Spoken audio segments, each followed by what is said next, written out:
Welcome to part 2 of this turbo kind of revival deal.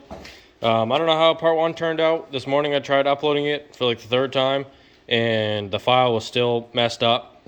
So I'm going to try again tonight and then we'll go from there. But as you can see, I already kind of started and I already filmed like the first half of this video before because I got that KC box. But as I put in the little notes in part 1, like you'll see, I ordered the center for a 38R, and this is a 38. And really, it's just my my lack of research prior, and I mean easily a one little Google search, and I could have avoided that mess. But here we are. All these exhaust bolts, there was only like 2 that would come out, and so anyway, I just welded a bunch of nuts on there and then took it apart. And this is basically, this rear section is just like the if you want to call it a Jake, or I call it a butterfly valve sometimes. That's just the rear section for your exhaust back pressure valve, is what Ford calls it. But then once you get that off, that opens up to this inside here, and this turbo is still, in terms of play, it is in very good shape. So really the only part that's broken is the rear, just the rear seal. The front seal is like sort of going, but it might be just because it's cold too, that it's a little smaller than it would normally be. But anyway, we got to tear this thing apart. I've already gone ahead in the first part that I tried to film. I undid these bolts, and that was a super pain. I tried to undoing those to just remove this whole section, because these bolts are all messed up, but that didn't want to work either, and it still, I don't know how I'm gonna just zoom in. Oh, not what I wanted. Maybe we'll try putting it like this, and then I'll slide everything this way. If I launch, those bolts can go there, and this thing can go like over here. I don't know, something like that. But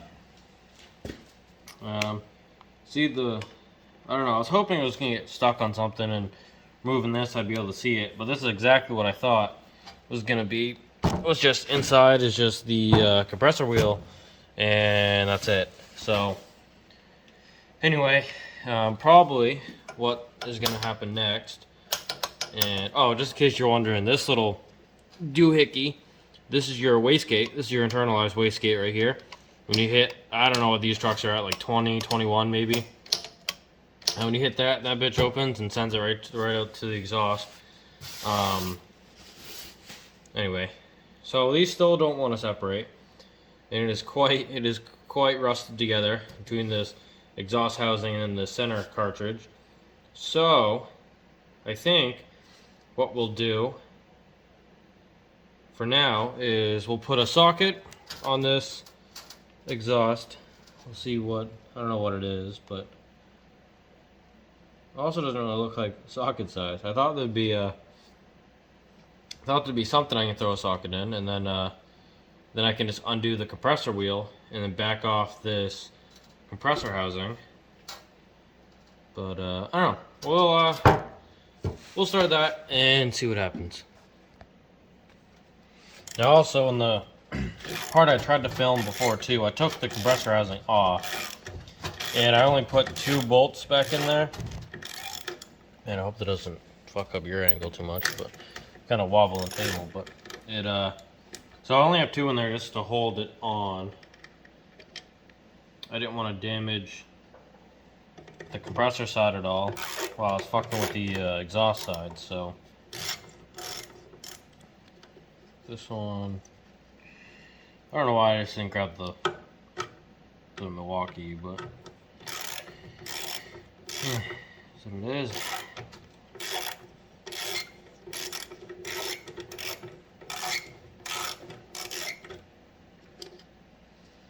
Pull those off, ratchet down, and compressor side.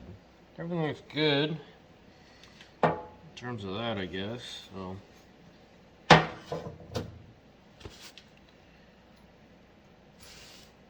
now you can definitely see how this seal's blown, at least a little bit. See how oily that is? And that's just because this turbo was sitting compressor side down for a while, probably like a better part of a week, and it's definitely not all there. So anyway, we'll see if we can just get away with replacing both of those end seals, and go from there. So I just got to I'll throw a socket on this, and I'll throw something on the exhaust side. Not really sure yet, but we'll see what I can find. Okay, I'm back. This is now the next day, and I sort of have it figured out. So what I did, I took an 18 millimeter, and as you can see, this turbine wheel, the cuts on it are not very square. So it was kind of tricky to get something on there. I couldn't get a socket on there. But anyway, I got this 18, and then what I did, I kind of just threw it there and held it as hard as I could to get the compressor wheel off. And I just spun that off. And let's just a quick look at it. All the fins are good. There's no chips or bends or anything catastrophic. It didn't suck in any material. So this is still in good shape. And this is what did I use? 3/4, I think. No, 5/8. This is just a 5/8 socket. Spin that off. Now when you flip it over, the only concerning part is this little rash here. You can see right next to it the balancing mark where they milled out a little bit of the wheel itself. But there is this looks like a little scuff. I don't know if that's to do with it or if it rubbed on anything. But either way, it doesn't look too severe. And we'll flip it over, and this is what the under the wheel looks like. This is what I needed to get to, is to take off these four, because underneath here there'll be a gasket and a start to the rebuild. So I just gotta access that. Now it is a 8 millimeter 12 point, or what I have here, I'm using a shallow 5/16. That's just something I had on hand. And I'll get those off. And then I guess I'll pick it up when I get those all out. Okay, I've undone all four of those bolts now, and then all I did was just tap it with a rubber mallet. Just tap this top side just to free it up. And of course, so I'm kind of doing this whole rebuild kit fairly amateurish. One, I've never done a turbo rebuild, and two, the nation seems to be out of stock on everything fucking Garrett. So originally I thought this was a 38R. When I buy all my Powerstroke stuff from Riff Raff, and I was in there, the 7.3 section, and I'm gonna guess it was in the wrong, that this center section is in the wrong section, because under turbo rebuild, it was the only center with assembly in stock. So I was like, oh, must fit, right? And so I got that. Doesn't fit. This is a 38, not a 38R. And then I go back, I'm looking at rebuild kits. Rebuild kits are fairly cheap. And so I was looking at rebuild kits, and this one is a 270. And when it refers to 270, it's just the degrees that this center, I don't know what plate this actually is, but anyway, it's 270. It's not a full 360. This one was out of stock. So I just, they had a 360 kit in stock. I was like, I'm just going to get that one. And if it doesn't work, it doesn't work. Whatever, I'll sit on the shelf. And here we are. It's not going to work. Now, luckily, all the bearings on the inside seem to be still fairly tight and still in good shape. So you can buy just the center oil rings, pretty much, that keep oil out of the ends. And those are very cheap. Those are like just under $8. So I bought a couple of those. I bought basically all the individual parts along with the full rebuild kit, just in case that rebuild kit was wrong. And here we are, it is most certainly wrong. So And right here, I believe this is the actual ring that I need to be replacing. I'll zoom you in a little. So you can see from the shaft, this little metal ring here kind of reminds you of a piston ring where it has the gap there. That front and rear is what I'm looking to replace, because there shouldn't be oil past those. And if you ever looked at a diagram of how the shaft is shaped, has little oil spillers on basically the bottom under these to try to keep oil past from getting there, and then these are supposed to keep oil from going through to this front cover here. So that's what I'm going to be replacing, and then I need to take this whole thing apart and slide it out so I can pull the turbine side out and replace that one too, because that's the one that is really leaking a lot more than this front side here. Okay, so I changed your angle a little bit, and anyway, here we are. So once you get done here, this whole piece can kind of pull up, and then you can slide your 270 bearing out.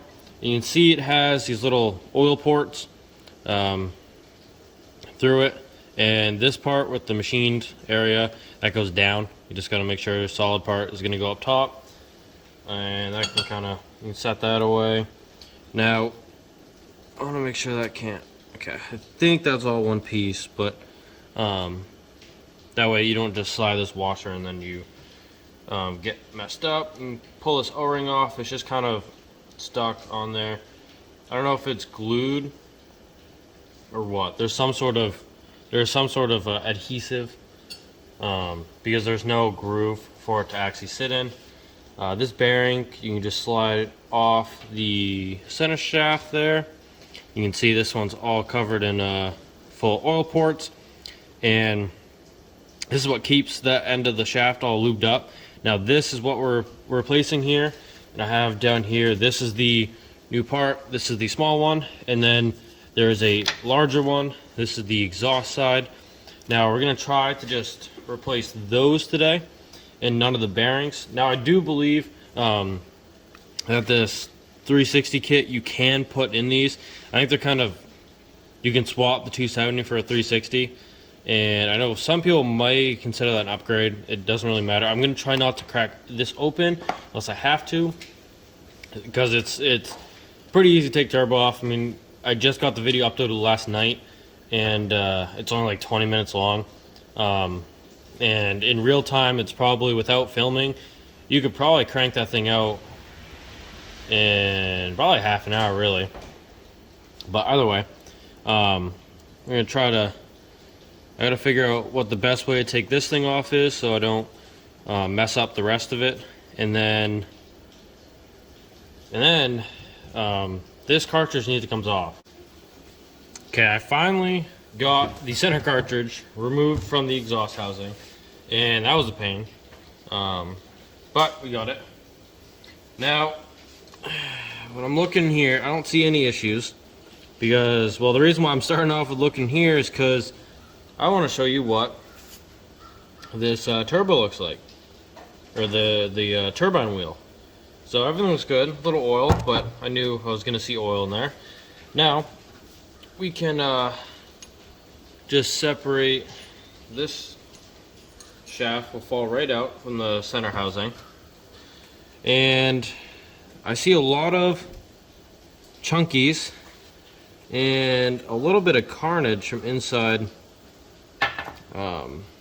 this piece right here. I don't know exactly what to call this, whether it's just like a heat exchanger sort of deal and it's just the cover.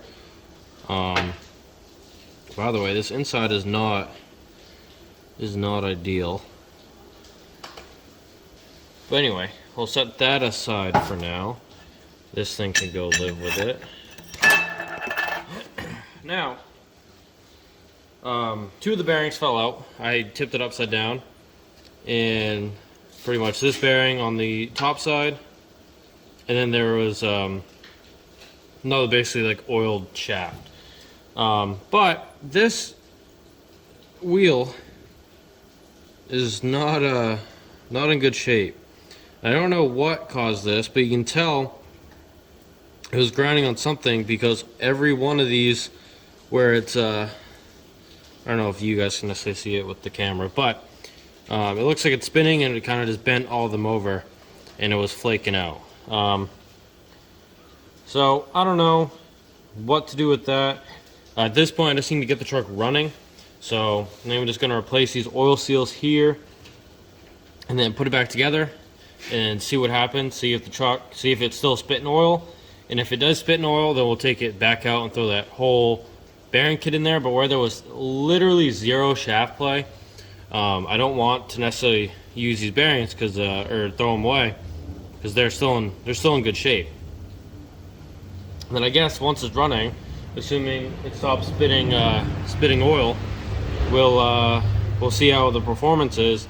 And if it is very lackluster, then we'll probably be coming back in here and then replacing the wheel.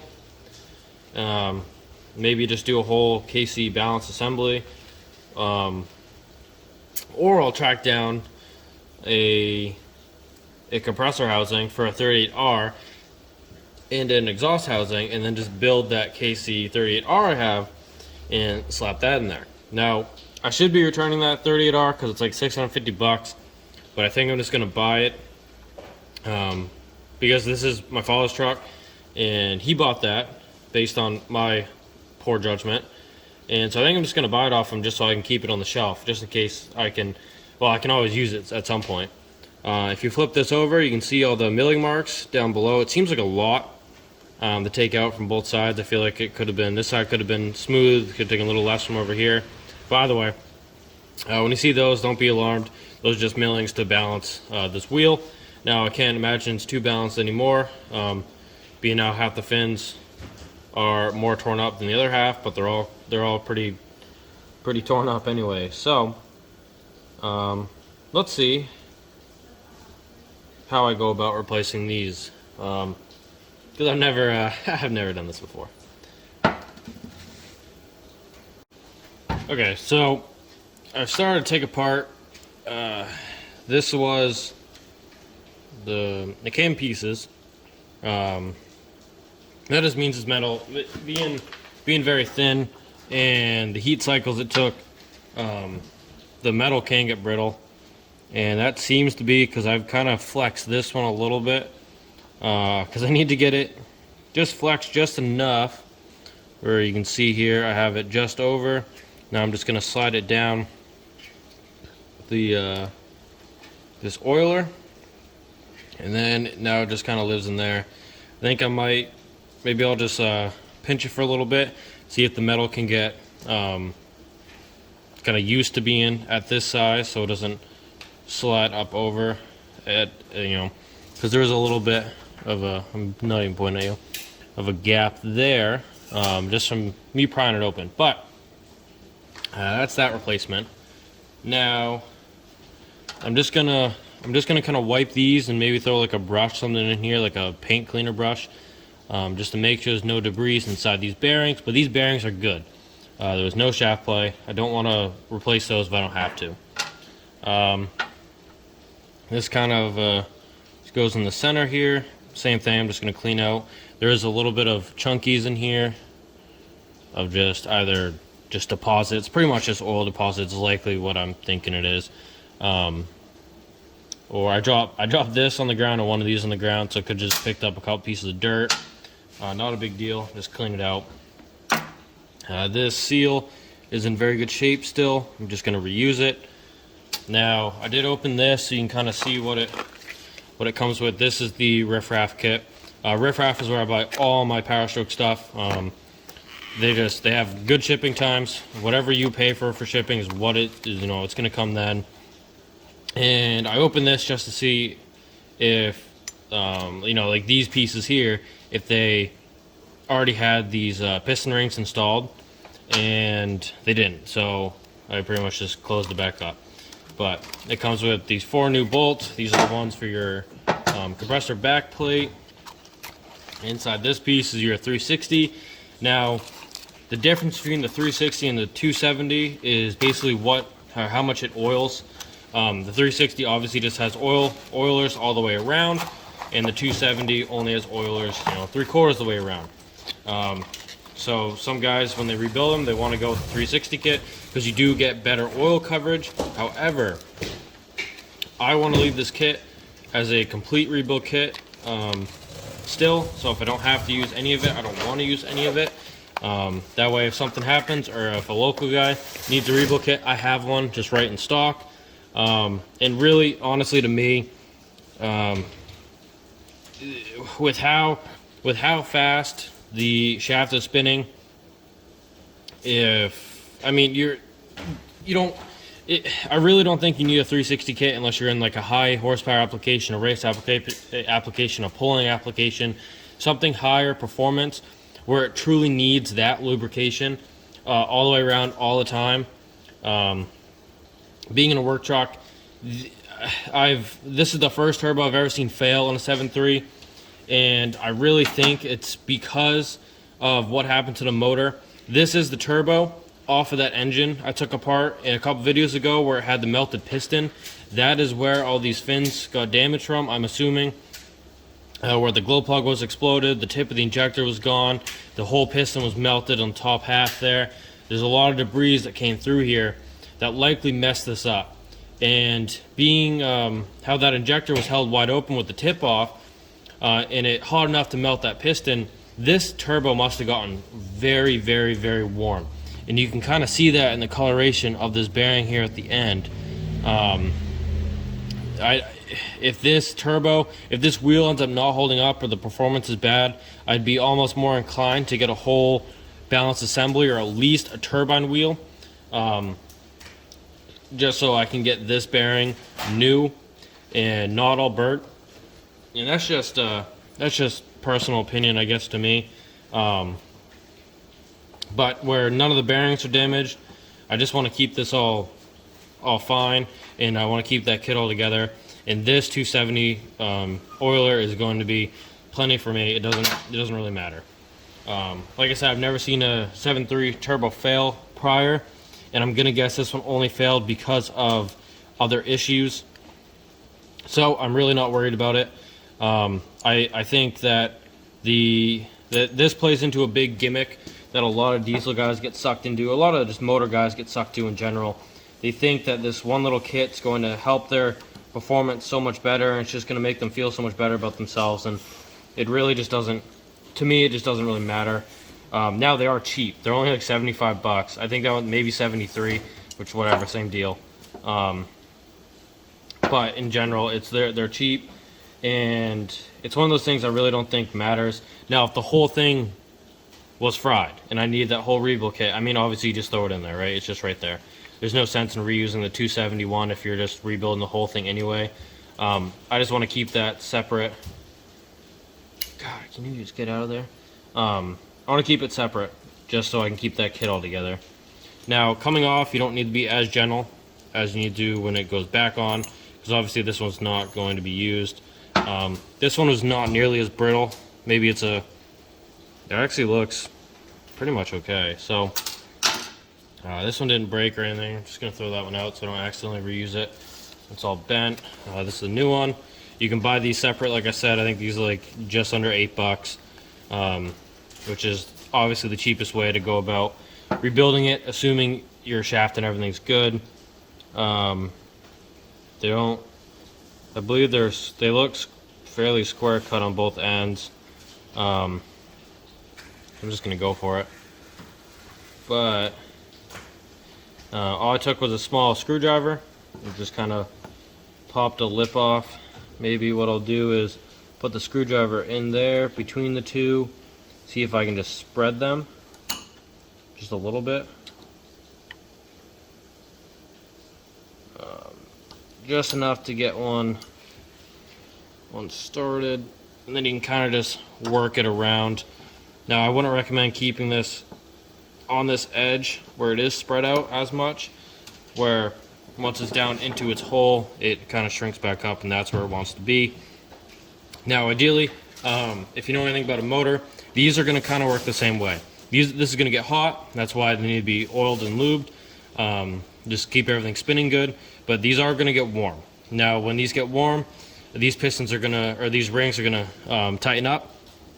That's why they're kind of called they're called piston rings in general, because they have the same nature as a piston ring. When they get warm, they close up. It's why sometimes a big boosted application, you really notice it more in gas, how they'll smoke a little bit, have a little more haze when they're cold, because these rings haven't sealed up all the way. More boost is more gap. That way, when it gets real hot, it won't ever pinch, because if these pinch, they basically break these ring lands, and then you're pooch. You need a whole new piece. But we're gonna go here, and you can see little chunkies, kind of just oil deposits, really, and carbon deposits. Just gonna clean that up and clean all these bearings, and we're gonna throw it back together, and then see if it still leaks oil. So now these are going together. I already have these slid on there. However, I'm gonna take them back off because I forgot about this. Just this lube I purchased. Now, this is just, I don't know, makes a super lube maybe. I didn't know it was not broken. That sucks. Anyway, just basically I'm just gonna lube the shaft with it. That way, when these bearings first spin, they're not necessarily just running dry. Given it's only gonna run dry for like such a little time, it's not really a big deal. But I know someone will freak out about it, so I'm gonna throw those. Now, the only problem with these, I think they seem to be fairly similar on both sides. I did drop these on the ground, not all of them, but 2 of them. So now I basically did that because when I push this down, it all clumped up, and now this way it's going back up this way. So when this comes down, it meets it. They're all just one big happy family. Now I'm gonna lube right here again, just a little bit. And this one will go back on. I did run a rag through the middle. Everything's good to go. Now my only thing is these are, I don't think there's any right or wrong way this goes in there. These cuts are basically opposite. But I dropped, when I was hammering it, this is upside down, and I was trying to beat the housing off. I can't even see because my fucking hand, but I was beating these and these 2 came off. So, kinda, exactly like that.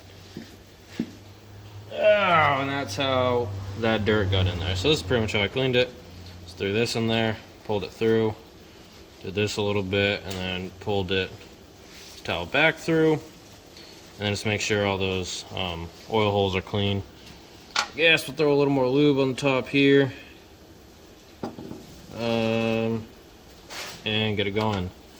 Slide this back on, good to go. Everything spins, everything's fantastic and happy, and that's that. So those 2 are on.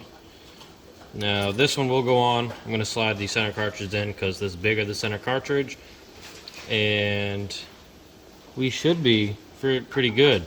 Now with center cartridge out, this is what it's going to look like. This is going to slide between those 2 pieces. These are separatable. I did not separate it because I did not need to for right now. This is what it's going to look like without the center cartridge here, and this is kind of what picks up the oil, I believe, or they come through here. I don't really know, I guess. I can't even pretend like I know the answer to that one, but if I had to guess, something like that would be the case. Now, we'll clean this real quick.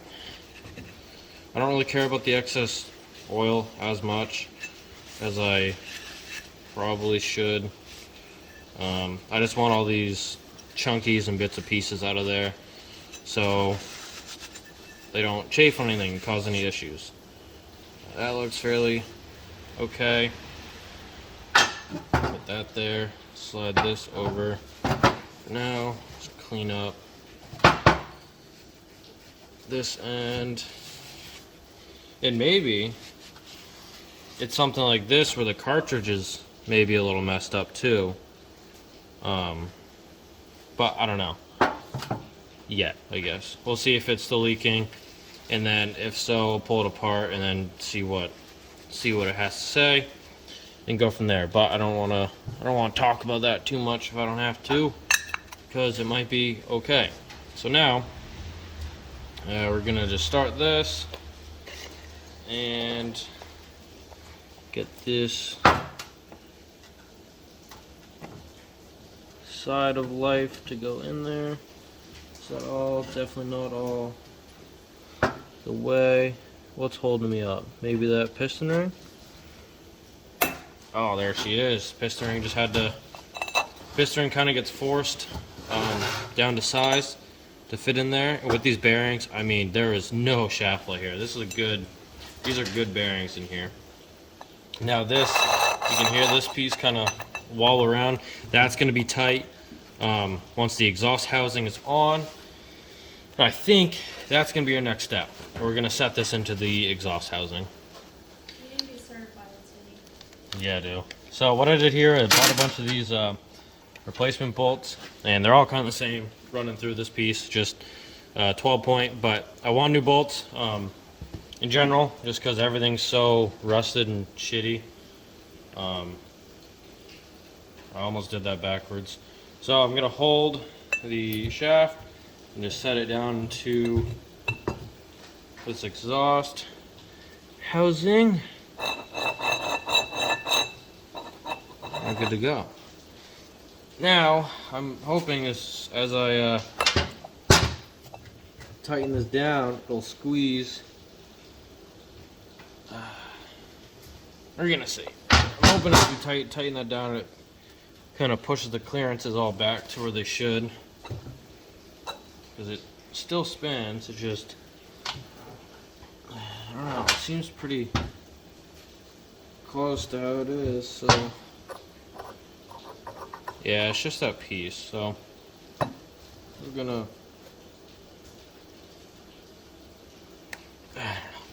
let's just try tightening it down, see what happens, and then we can pop it back off, I guess, if we need to. But I think we'll have everything here that I need. All these are the same. Just gonna drop those into place, and then just gonna grab the ratchet. Oh, will this fit? Okay. We might have a really bad time with these ones here. Probably just gonna have to do this one by wrench, unfortunately. Well, let's get these started. Even these ones are just not loving it. Little tight. Little tight. Okay. So, unfortunately, when you do this, you definitely want to go buy a nice set of like deep 12 points and probably a 1/4 inch. That way they'll be thin enough to get through everything. See, if mine weren't if these weren't 12 point, everything would be okay, because I have, you know, like 6 point and 1/4 inch and everything's fine. But the trouble with these is probably just gonna get started, and tightening them will be fine once you get started. But I'm gonna go ahead, tighten them down. This is just a 12 point little wrench, and we're gonna go from there. So I pretty much just snugged it up. It's fairly tight, but regardless, now what you're gonna need is a somewhat clean rag here, because this section was a little bit dirty just between pulling stuff off. Maybe my hands were a little dirty. Either way, there's a little bit of pieces there. I got more of this assembly lube, and we're just gonna throw it up the shaft here at the bottom, and then we're gonna slide this bad bird on. I think it's going awesome. It's good. This piston ring's good. We're gonna slide. I'll clean this off just a little bit. This looks pretty good here, though. Yeah, Looks good. Not too bad. Now that'll get slid. You lift this up a little bit, whatever, easier. That goes there pretty much. And then I'm curious how this ring gets kind of sealed. Whether it must just be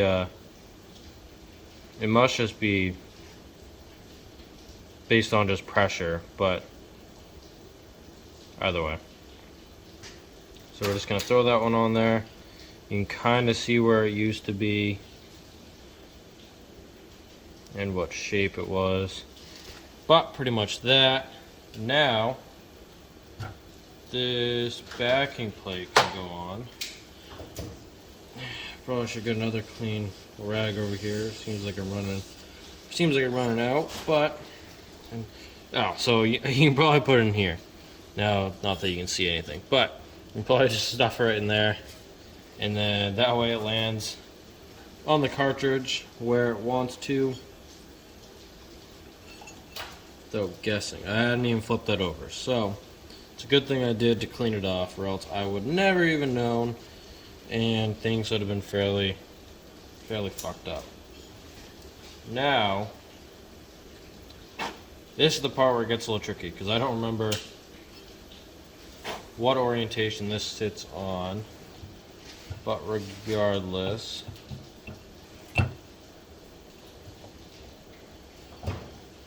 kind of seems like it's frozen there.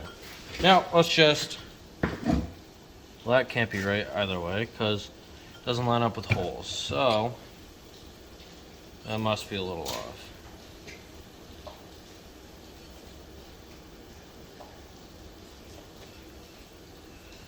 Trying to remember how this went. That looks pretty good with the holes, if I do say so myself. And what I'm doing now is just grabbing this compressor housing and making that work, and that's how it goes. You just kind of have to remember how it sits on there. Comparatively to the things, well, I gotta put a, when you took it apart, you know, roughly the same way is what we're going for. And drop 4 of these in here. Now the 4 that I pulled out were good, so I'm just gonna save them, and then we'll go from there. But tighten these down a little bit.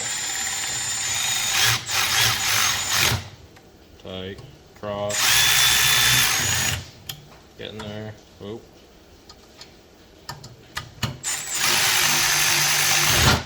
Oop.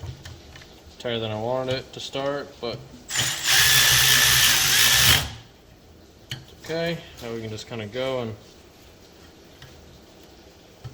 we go reverse now. So I started that one. Just cross each other. Make sure we get a good seal on that O-ring there. Oh. Now I want to say these are supposed to be at like 12 or something. It doesn't matter. It's just you're just sealing that down. Kind of when you pull them out, you'll feel how much it needs to take to come off, and I'm pretty much just trying to mimic that because it wasn't too bad when it was coming off. So I'll throw it on the hand ratchet. Yeah, that's good. That's pretty tight. That's pretty good. That's pretty good right there. Everything spins good. We got very, very little shaft play up and down, none. Pull and push, which is pretty much what I had before, so we're good to go. Now, what I've done here is just drew a Sharpie line, and then I also drew a Sharpie line if I didn't wipe it off. Cocksucker. Anyway, you can sort of see where it used to be. Fairly faint. but we're just gonna go for it. You spinning the whole thing? You are. So I'll flip this down for you guys. I'm just gonna hold the compressor side for now, or the turbine side down. As I spin this on, and then I'm just gonna keep going until roughly my mark, but it also needs to be down tight here. So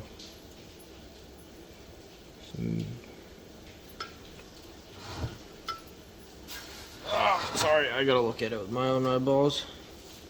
I am not on my mark.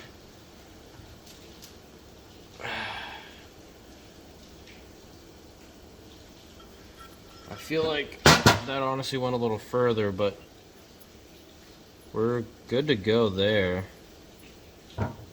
Because I can't get that thing back all the way around, and if not, it's just going to be loose. So at this point, I'm just going to tighten it down. Go back, grab my 18 and then my 5/8 here. Make sure that's on tight. I'll grab the turbine from spinning. I gotta rotate it 180 so I can get it on there. And now I'm pretty much just going to snug it down, just to make sure it's tight enough and it's not going to fly away.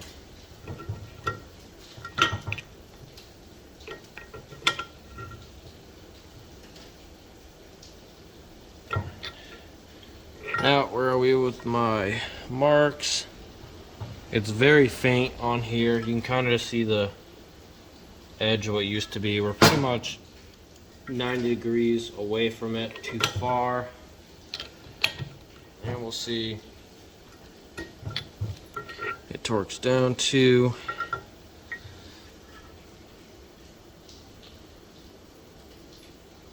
looking to be almost 180 off. But the way this is going, just to snug it down, we might be able to get it to go all the way back to where it wants to be.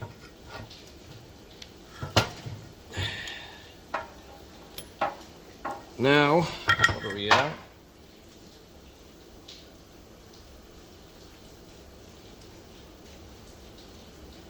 If I'm not mistaken, I think I'm on where I want to be, or right there. So I snugged that down. Everything's still spinning good. There's nothing, I'm not pinching on anything.